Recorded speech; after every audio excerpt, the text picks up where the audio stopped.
Boa noite a todos. Boa noite a todos aqui presentes. Hoje, especialmente, saudamos também os nossos amigos e simpatizantes nessa live especial de segunda-feira. Geralmente fazemos nas quintas-feiras, mas hoje estamos dando início a uma jornada de celebração do Espiritismo. Celebramos neste mês o mês espírita. Durante boa parte do ano, nós, doutrinadores aqui da casa, viemos aqui nesse púlpito, nessa mesa ou em qualquer outro lugar, passar informações, passar consolações a respeito da nossa doutrina. Neste mês foi programado um ciclo de palestras com todos os assuntos relacionados à nossa casa, com assuntos relacionados à doutrina, que muitas vezes nós viemos aqui e falamos coisas da alma. Continuaremos a falar coisas da alma, mas também precisamos saber da onde que saem essas coisas da alma. O Espiritismo está entrando no rádio, na TV, nas redes sociais e obrigatoriamente devemos saber o porquê estamos aqui e o porquê sabemos dessa doutrina consoladora. E através de uma pessoa que foi escolhida para nos mostrar o caminho do conhecimento, e por isso o mês de outubro, muitos pensam que seja o mês do Espiritismo. Não. É uma homenagem ao codificador da doutrina espírita. Hippolyte Léon Denisard Rivail, ou simplesmente Allan Kardec. Nascido em Lyon, em 3 de outubro, exatamente nesse dia de hoje, de 1804. Se estivesse entre nós, estaria fazendo hoje 218 anos. O Espiritismo ainda é uma doutrina relativamente nova. Estamos completando um pouco mais de um século e meio, mais precisamente 165 anos de existência após a codificação. E hoje vamos falar um pouquinho sobre essa pessoa que foi muito importante na transmissão, na compilação e divulgação dessa doutrina maravilhosa, dessa doutrina prometida por Jesus, o Consolador prometido. O Espiritismo no Brasil, ou o Espiritismo no mundo, no Brasil, é onde ele encontra mais adeptos e simpatizantes. E o seu crescimento é notável a cada dia, e a gente se apercebe nas nossas casas espíritas, tanto aqui como em outros lugares, a grande contingência de pessoas que procuram essa doutrina consoladora, essa doutrina que explica as vicissitudes que todos nós passamos. E nós passamos por isso, por muitas vicissitudes, sim. Então, o grande trabalho do Hippolyte Allan Kardec foi trazer à luz as mensagens, a doutrinária, que a espiritualidade pretendia e ainda pretende, porque ali foi um começo. nós ainda temos muito a aprender, porque as revelações são feitas na medida que possamos entender aquilo que Deus quer de nós.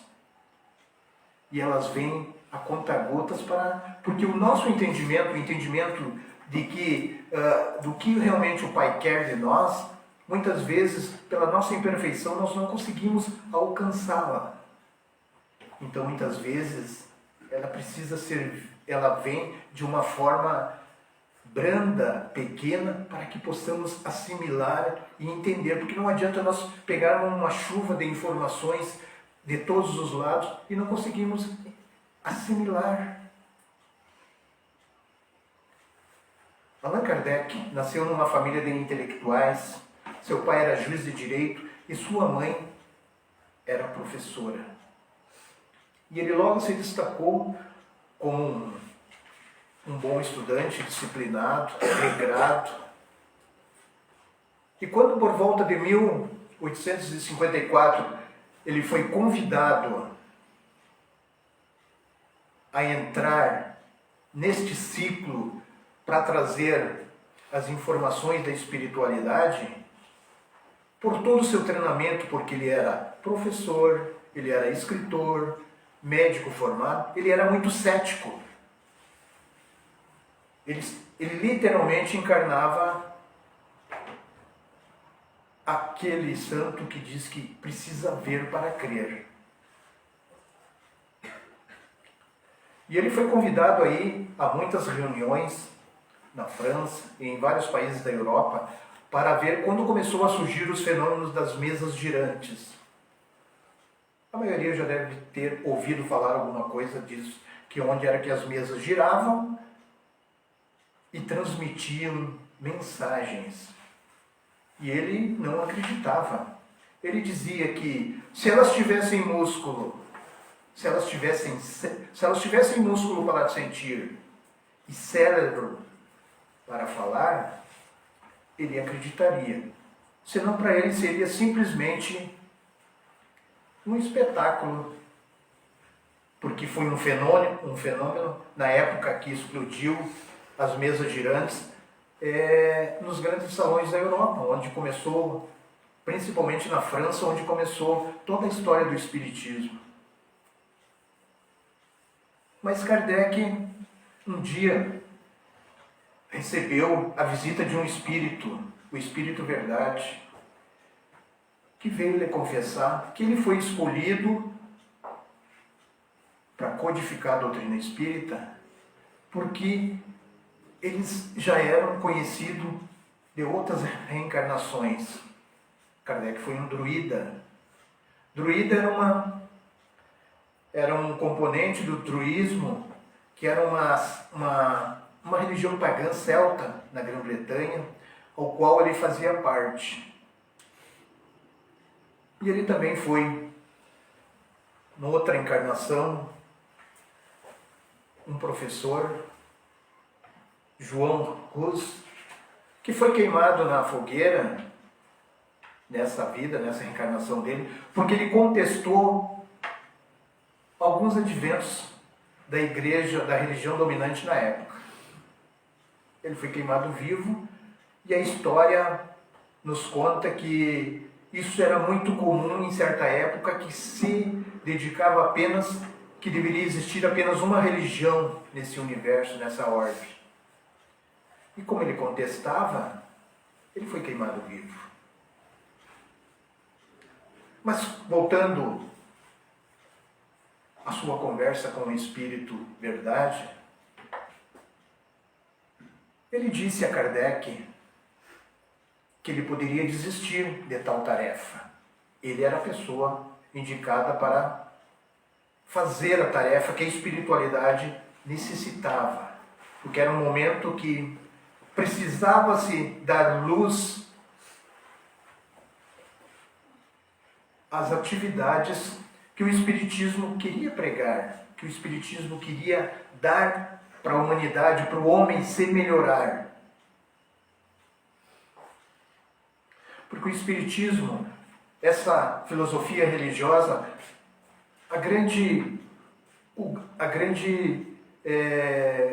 verdade dela, que ela procura modificar o sujeito através do seu melhoramento moral. E através desses ensinamentos que eram passados para ele por espíritas, por espíritos desencarnados, através das mensagens dos médiuns, que ele foi compilando toda a história do Espiritismo através das suas publicações, através dos seus livros, através dos seus escritos. E quando o Espírito Verdade disse para ele que ele sofreria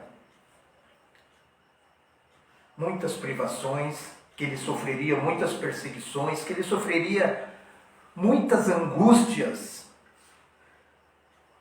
ele poderia, sim, aceitar ou não, tinha o livre-arbítrio de aceitar ou não, mas que apesar de todas essas atribulações que ele iria ter, e depois, mais tarde, numa carta no seu Memórias Póstuma, ele fala exatamente sobre tudo que isso aconteceu, ele teria muito amparo da espiritualidade. E assim como a gente, como nós aqui hoje nesse século, precisamos estudar muito, procurar o conhecimento para poder... Ele aceitou essa missão e talvez isso a gente recebeu um pouco dessa guerreira vontade dele de pesquisar, ter certeza e acreditar realmente que aquilo que os espíritos estavam passando para ele era o que ele deveria transformar em ensinamentos para os sujeitos que um dia viriam ser adeptos desta filosofia, dessa doutrina. E com o passar dos anos, com o passar do tempo, depois dele ter aceito, porque daí ele aceitou a missão de ser um instrutor, ser um instrumento para transmitir o conhecimento às pessoas que de alguma forma estavam procurando outra direção em sua vida que não fosse aquela que era direcionada pelo fanatismo, direcionada pelas condições que tinha que abrir mão de muitas coisas. E nós sabemos que a gente tem uma dificuldade grande em mudar as nossas atitudes, porque muitas vezes temos que abrir mão de coisas que, a princípio, para nós é o mais importante. E nesse sentido, a doutrina espírita é maravilhosa porque ela nos mostra, ela nos dá o consolo de que, no momento que você tratar do seu lado espiritual, e nós nos preocupamos, às vezes, muito pouco com isso, quando nós tratamos do nosso lado espiritual, o lado físico dará resposta. Porque todos sabemos que a maioria dos nossos males físicos tem origem no espírito. E quando nós tratamos o espírito, quando nós dizemos que queremos mudar, que queremos fazer as coisas da maneira certa, ele reflete no físico. Então, quando estamos com dor aqui, com dor ali, temos problemas daqui, temos problemas dali, nós devemos parar e repensar que talvez a doença não esteja do lado de fora. Talvez a doença, ou quase certa a doença, está pelo lado de dentro. E para curar, e para você curar isso que está ali dentro, você tem que se interiorizar. Quando a gente diz assim, eu estou muito velho para isso, não é mais para mim isso. Você está errado quando você fala isso. Quando você diz que está velho para alguma coisa. O que está velho é essa carapaça dura que você usa aqui. Teu espírito será eternamente jovem, porque somos eternos. Essa couraça que nós usamos aqui, quando você reencarnou, quando nós reencarnamos, ela veio com o tempo contado. Quando recebeu o fluido, ela veio com tempo, com prazo de validade. Vai ter um momento que ele vai expirar. E ele expirando, termina-se essa couraça aqui, que nada mais é que um instrumento usado para que o nosso espírito possa se purificar através dessa matéria. Mas a nossa alma, nosso espírito continuará jovem. Então não diga, estou velho para isso. Você nunca está velho para nada. Você pode fazer as coisas mais devagar, você pode fazer as coisas mais lentamente, mas vai fazer com mais sabedoria também. Vai fazer com mais carinho, sem afobação, com mais atenção, principalmente para aqueles que convivem ao nosso lado. Kardec, ainda voltando a falar sobre ele, publicou 5 obras que foram baseadas, a doutrina foi baseada nelas. O Livro dos Espíritos, o Livro dos Médiuns, o Evangelho segundo o Espiritismo, o Céu e o Inferno e a Gênesis. Mas ele também ainda publicou o que é o Espiritismo, Viagem Espírita e Obras Póstumas. Kardec, quando aceitou a missão de ser o propagador da doutrina espírita, ele fundou uma revista, a Revista Espírita, que durou até o seu desencarne.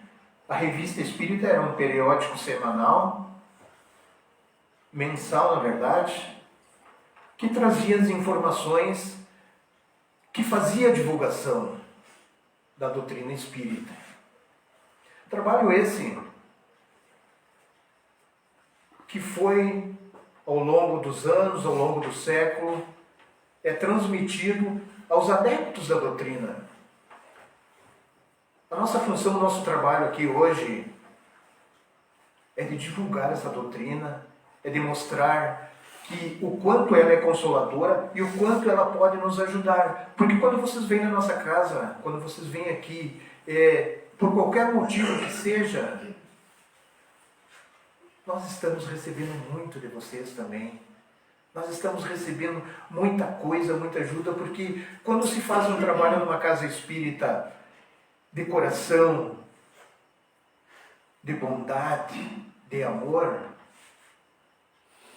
tudo aquilo que nós doamos, nós recebemos em dobro. Então, para nós é uma enorme satisfação quando nós vemos a nossa casa sempre cheia de pessoas, que talvez as nossas conversas aqui nem sejam agradáveis a todos, mas com certeza, de alguma forma, uma palavra que qualquer um dos nossos irmãos que aqui vem aqui na frente ajudam. E se nós ajudarmos as pessoas que estão aqui a andar um passo, nós teremos progredido bastante, eu e você, ou você e eu. Então essa doutrina maravilhosa.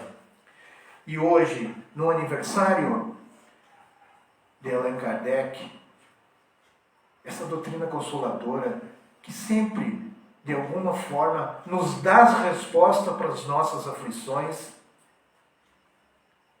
E nós sabemos disso porque nós temos sentimentos e os nossos sentimentos é energia. E energia não mente.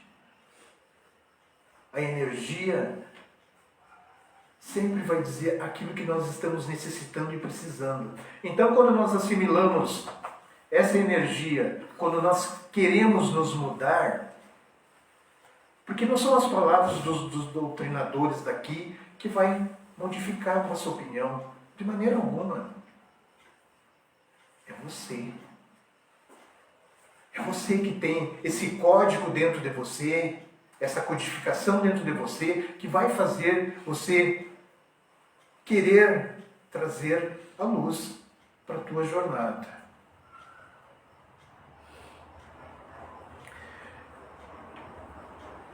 No aniversário de Kardec, em certa época, ele foi homenageado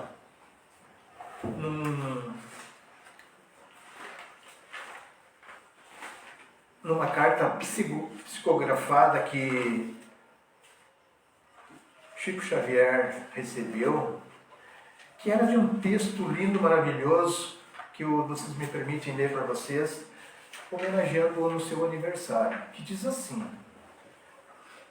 Mestre amado, eis aqui meus companheiros de caminhada espírita cristã, argamassando as luzes do amanhã, com o mesmo pão de luz dos teus celeiros. De onde estiveres, mestre, aclare e ensina o coração de toda a humanidade, com a vibração divina da verdade e a fé que consola e raciocina. Eis que os planos visível e invisível celebram tua ação imperecível na doutrina da paz, de vida e amor. Que a tua obra seja continuada e que vivas na luz da tua estrada sobre as glórias divinas do Senhor. Aonde estiveres,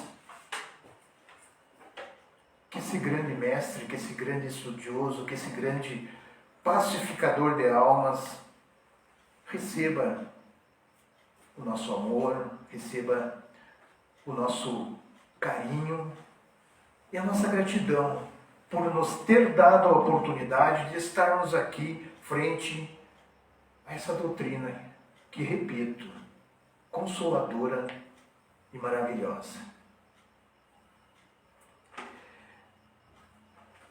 Prosseguindo nesse ciclo de palestra, nós teremos, nesse mês todo de outubro, todas as segundas-feiras, a live.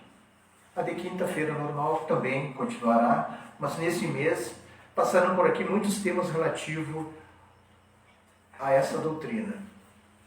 Hoje a gente trouxe para as reflexões sobre essa pessoa maravilhosa, esse ser maravilhoso, esse espírito maravilhoso de luz que trouxe a luz a essa doutrina consoladora.